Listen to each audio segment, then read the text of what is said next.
Olha, e a Polícia Civil do Distrito Federal colheu hoje o depoimento de Jair Bolsonaro no inquérito que apura a apreensão de uma arma registrada no nome do ex-presidente e encontrada com um agente do GSI durante uma blitz em Taguatinga, aqui no DF. O depoimento foi autorizado pelo ministro Alexandre de Moraes, do Supremo Tribunal Federal, que determinou a realização de audiência presencial no endereço onde Bolsonaro cumpre prisão domiciliar humanitária. Moraes considerou que há restrição legal para o uso de comunicações eletrônicas, por isso a videoconferência não foi avaliada.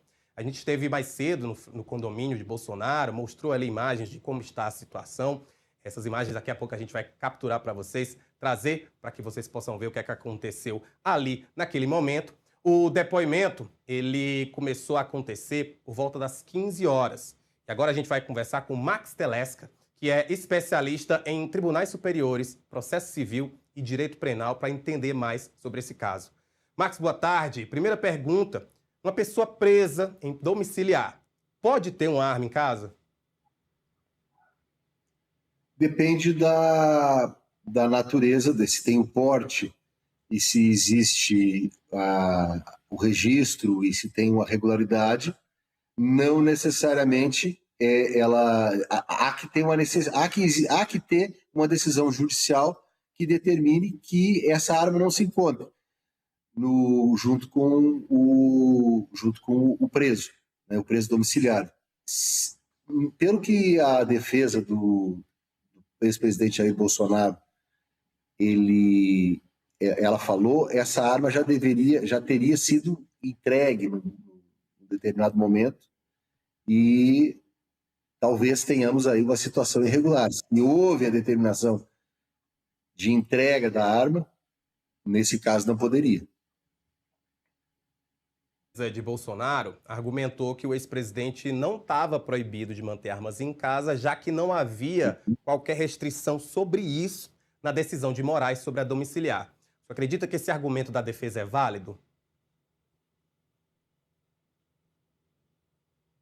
O ex-presidente Jair Bolsonaro, ela foi apreendida com segurança, uma pessoa da segurança dele que enfim, estava dentro de um carro trabalhando em função do ex-presidente Jair Bolsonaro. O que precisa ser entendido aqui? O que precisa ser entendido existe um crime, existe o indício ou não existe indício de crime? Quais são os crimes que podem ter acontecido, né? São os crimes do artigo 12, posse irregular de arma de fogo de uso permitivo, ou o artigo 14 do Estatuto do Desarmamento, porte ilegal de arma de fogo de uso permitido.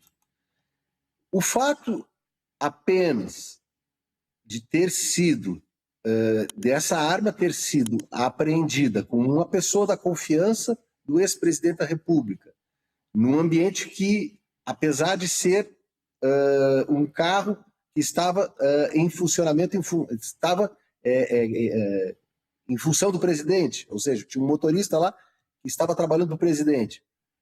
É preciso que se entenda, que se analise qual é o regime, se o presidente tinha esse porte, se ele tinha autorização.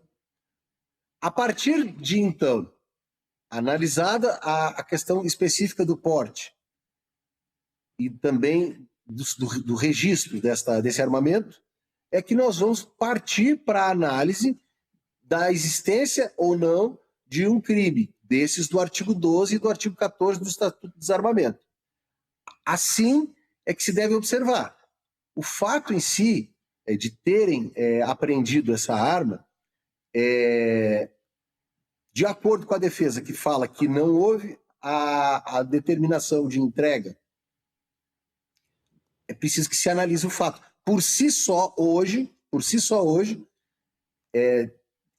em vista do fato em si, não há, no meu entendimento, eu acho que essa é uma pergunta que talvez você faça para mim, uma repercussão na extensão ou não da prisão domiciliar. Exatamente essa a ideia, porque a minha dúvida é se o fato da arma ter sido encontrada pode por si só ser uma justificativa para remoção da domiciliar. Então, no seu entendimento, isso não necessariamente faria com que o ministro Alexandre de Moraes mudasse esse entendimento da necessidade de Jair Bolsonaro ficar aí domiciliar, até porque domiciliar também tem a ver com questões de saúde, certo? Vamos lá. Então é por isso que eu queria chegar nesse ponto. Porque para você apurar se houve o crime de posse ilegal ou porte ilegal, há necessidade de um inquérito. O inquérito, por si só, ele vai demandar a produção de uma investigação. A produção de uma investigação vai buscar analisar se essa arma era irregular ou não era. Qual é a circunstância em que essa arma ela se desloca da residência do ex-presidente até o local onde ela foi apreendida? Isso vai depender do que for apurado, se tem crime ou não. Então pode não ter ocorrido crime, é isso que eu quero dizer. Para que concluamos que houve um crime, é necessário uma investigação. E para que peguemos essa conclusão, é preciso que se tenha uma produção de prova. A domiciliar do ex-presidente vai vencer amanhã, depois de amanhã. Quinta-feira, se não me engano, é o momento em que o ex-presidente terá a sua avaliação dos próximos 90 dias, se será ou não prorrogada essa prisão domiciliar, e de acordo com o que você muito bem falou, ela tem também outros requisitos, que são os requisitos atinentes à saúde do ex-presidente. Nós estamos falando de uma prisão domiciliar em caráter humanitário. Então, assim, muito está se falando sobre isso, mas para se chegar à conclusão de que houve um crime, pode ter um indício, sim, de crime. Claro que existe um indício. Tinha uma arma que estava circulando com uma pessoa que não era a dona da arma era o ex-presidente, não estava no momento. Então tem uma situação de indício, sim, de suspeita de um crime. Agora, para usar o jargão jornalístico, cravar que tem um crime, é preciso uma investigação. E a investigação, ela precisa de um tempo. E esse tempo ele é maior do que o tempo que vai levar o ministro Alexandre de Moraes para decidir ou não sobre a prorrogação. É necessário que se dê ao ex-presidente, neste caso, e em todos os casos, o direito à ampla defesa. Eu sempre digo que a pressa do jornalismo, ela ajuda muito a paciência do direito, e é por isso que a gente sempre trabalha tão bem. E ó, doutor Max, outra pergunta que eu me fiz é, no caso do militar que foi encontrado com essa arma, ele pode ser acusado de algum crime? Porque, se a gente lembra inicialmente, ele disse que a arma era dele. Vamos ver o que diz o artigo aqui, o artigo 12, para você ver como você está certo na sua análise. O que diz aqui, ó. Possuir ou manter sob sua guarda arma de fogo, acessório ou munição de uso permitivo em desacordo com determinação legal ou regulamentar, no interior da sua residência ou dependência desta, ou ainda no seu local de trabalho, desde que seja o titular ou o responsável legal do estabelecimento ou empresa. Então, ele estava no local de trabalho dele? Estava, ele é motorista, né? Ele estava portando irregularmente, a gente não sabe. Dizem, irregularmente, ele estaria, porque a arma não era dele. Então, é uma série de... o tipo penal, para que a pessoa cometa um crime, ela precisa encaixar exatamente a conduta dela dentro do tipo penal. Você vê que aqui, só nesse período em que a gente está fazendo aqui uma pequena análise, nós incursionamos em várias dúvidas. Primeira, a versão contraditória de quem estava com a arma. Diz que, em primeiro momento, era dele, depois disse que era do ex-presidente. Por quê? Justamente, provavelmente, para tentar dizer que não estava, que não era dele, porque o tipo penal do artigo 12, ele fala que é possuir ou manter sob sua guarda. Mas, nesse caso, também, ele estava mantendo sob sua guarda. Então, é preciso que... Pode ser, sim, para responder objetivamente a sua pergunta, o militar que estava portando a arma também pode ser, até ele mesmo, o autor de um eventual crime e não o ex-presidente. Então está tudo muito no início ainda. Do militar, o fato dele ser militar independe nesse caso, né? Ele pode sim ser acusado, mesmo sendo militar, mesmo tendo porte de arma. Porque a arma não era dele? Uhum. Não é? Então, se a arma é dele, ok. Agora, se a arma não era dele, depois ele disse que não era dele, então a arma era irregular na mão dele. Certo? Então, mesmo sendo...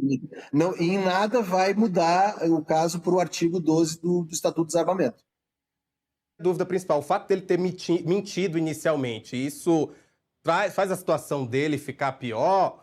Ou podem usar isso como um nervosismo, ele argumentar que estava nervoso naquele momento, de ter sido pego pela Blitz? Rafael, às vezes, qual que é a versão verdadeira? A gente não sabe ainda. Dizem que é muito difícil um advogado dar uma opinião também se não conhece o processo. É preciso que se conheça o que está no processo. A arma tem já um certificado que dá ao ex-presidente Jair Bolsonaro a propriedade deste bem, né? Se existe este certificado, se esse certificado é verdadeiro, então ele, num primeiro momento, ele não falou a verdade. Isso vai prejudicá-lo num julgamento posterior? A resposta é: a lei, ela vai... O Código de Processo Penal, ele determina que o depoimento em polícia, ele não tem a validade de uma prova judicializada. Vamos explicar. O que se fala na polícia, muitas vezes, é uma coisa, o que se fala em juízo, ou seja, na frente do juiz, é uma outra coisa.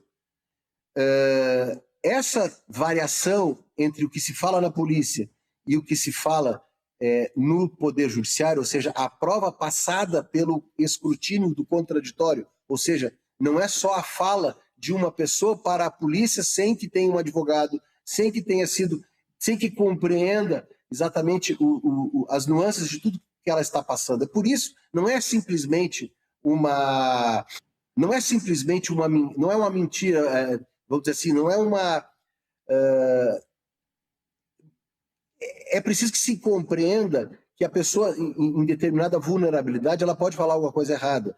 E por isso, e pode muito bem, às vezes, é claro que eu não estou dizendo isso aqui desse caso concreto, mas é porque é preciso que as pessoas compreendam por que existe essa característica, esse fato. A pessoa falou uma coisa na polícia e depois ela falou outra na justiça, ela está mentindo. É porque existe uma história com relação a isso.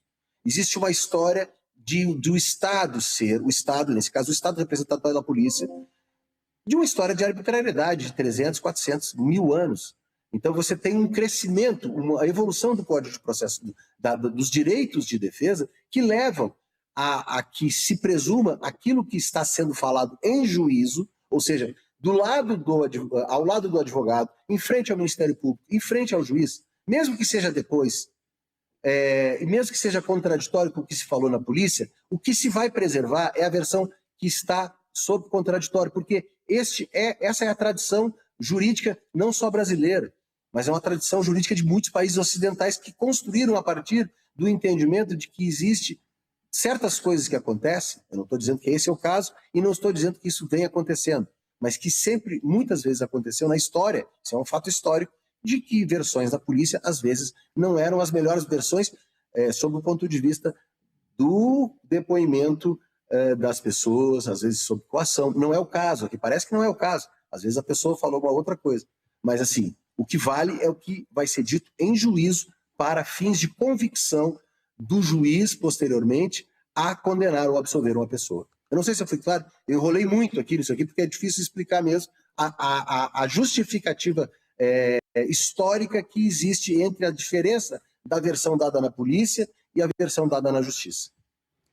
Eu achei excelente, porque é exatamente o ponto que causa dúvida, né? Porque a gente já quer julgar já de início, já porque ele falou uma coisa na hora que foi pego na Blitz, já deve ser levado em consideração, mas o senhor deixou isso bem claro que, apesar da investigação estar em curso, é o que vai ser feito em juízo, quando realmente o processo for adiante, que vai ser levado em consideração. E, doutor Max, muito obrigado por participar com a gente aqui e trazer esses esclarecimentos, porque é isso, né? A gente tá aqui com notícia, tá sempre muito quente, tem que ter algum especialista para trazer a versão do jeito que ela é. Muito obrigado. Eu que agradeço o convite, sempre à disposição. Olha, vou falar mais um pouquinho